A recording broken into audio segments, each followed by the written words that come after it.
Assalamualaikum warahmatullahi wabarakatuh.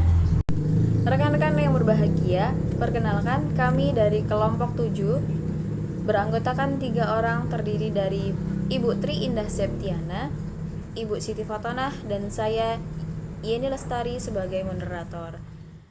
Adapun topik yang akan kita bahas pada kali ini adalah tentang konsep hak asasi manusia dalam Undang-Undang Dasar 1945 yang ada dalam modul 3 pembelajaran pendidikan kewarganegaraan di SD. Dalam video ini, kita akan sama-sama mengetahui pengertian dari hak asasi manusia dan hak asasi manusia dalam Undang-Undang Dasar 1945. Rekan saya, Ibu Tri Indah Septiana dan Ibu Siti Fatonah yang akan menjelaskan materinya sebagai berikut. Bismillahirrahmanirrahim. Terima kasih untuk waktu dan kesempatannya kepada moderator. Saya sebagai pemateri pertama, yaitu Tri Indah Septiana, akan menyampaikan presentasi kelompok kami mengenai konsep hak asasi manusia dalam Undang-Undang Dasar 1945. Baiklah, langsung saja. Untuk materi yang pertama akan kita bahas, yaitu mengenai pengertian hak asasi manusia. Apa itu hak asasi manusia atau HAM? Jadi, menurut Deklarasi Universal HAM atau Universal Declaration of Human Rights yang dicetuskan pada tanggal 10 Desember 1948, itu telah merumuskan pengertian tentang hak asasi manusia, yaitu merupakan pengakuan akan martabat dan harkat manusia yang menyatu dalam diri setiap manusia yang meliputi kebebasan, keadilan, dan perdamaian.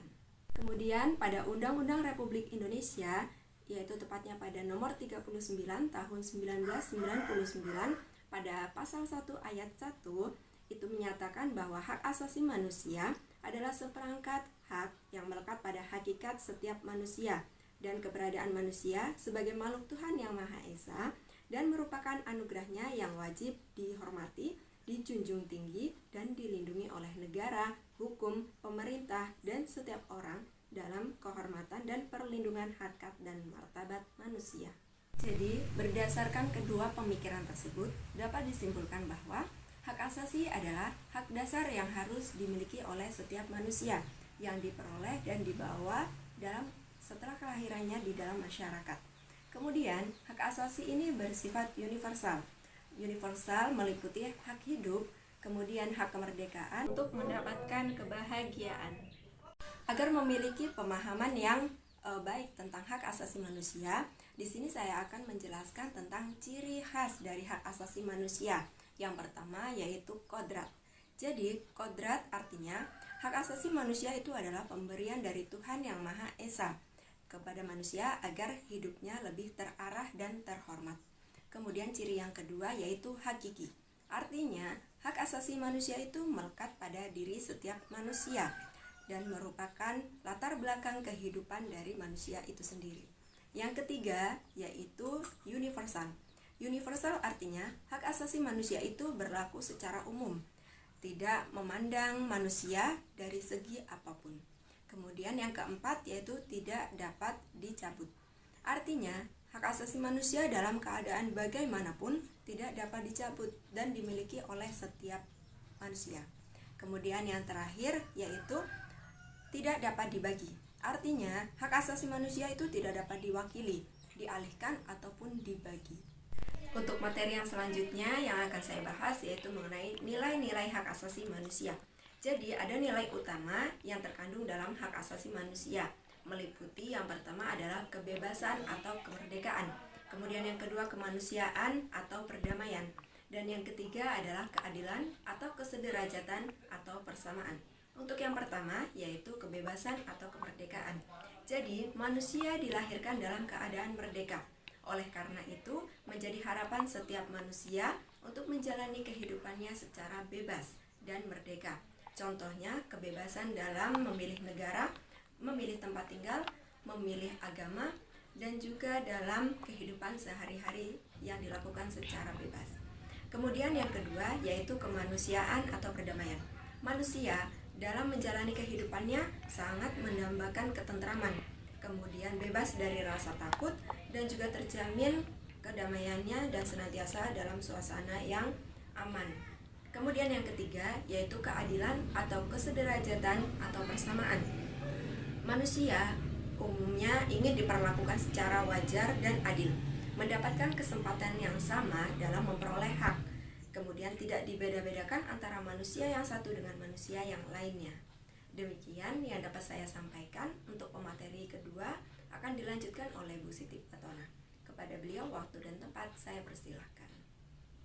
Baiklah, terima kasih kepada moderator. Saya akan melanjutkan presentasi yang kedua, yaitu tentang HAM dalam Undang-Undang Dasar 1945.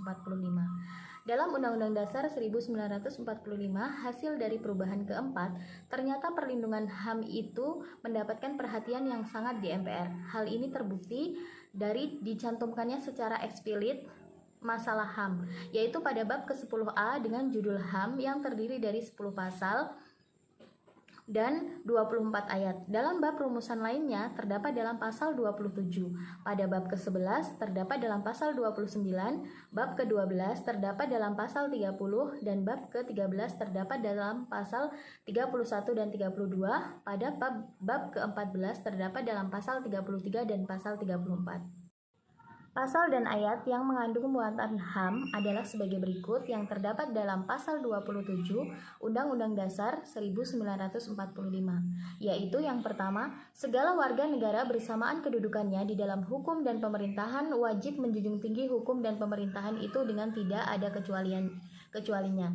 Yang kedua, tiap-tiap warga negara berhak atas pekerjaan dan penghidupan yang layak bagi kemanusiaan. Yang ketiga yaitu setiap warga negara berhak dan wajib ikut serta dalam upaya pembelaan negara. Muatan HAM di pasal 28 Undang-Undang Dasar 1945.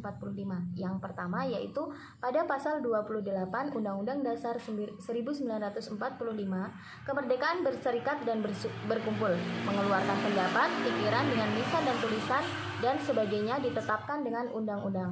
Yang kedua yaitu pasal 28A Undang-Undang Dasar 1945, yaitu tentang hak hidup dan mempertahankan hidup. Yang ketiga yaitu pasal 28B Undang-Undang Dasar 1945, yaitu tentang membentuk keluarga dan keturunan serta setiap anak berhak atas perlindungan dari kekerasan dan diskriminasi. Yang keempat yaitu pasal 28C Undang-Undang Dasar 1945 berisi tentang setiap anak berhak untuk mengembangkan diri, mendapat pendidikan, memperoleh manfaat dari efek. Pasal 28D Undang-Undang Dasar 1945 yaitu berisi tentang yang pertama, pengakuan, jaminan, perlindungan, dan kepastian hukum yang adil di hadapan hukum. Yang kedua yaitu setiap orang berhak untuk bekerja dan mendapat imbalan dan perlakuan yang adil dan layak dalam hubungan kerja. Yang ketiga yaitu memiliki hak yang sama dalam pemerintahan.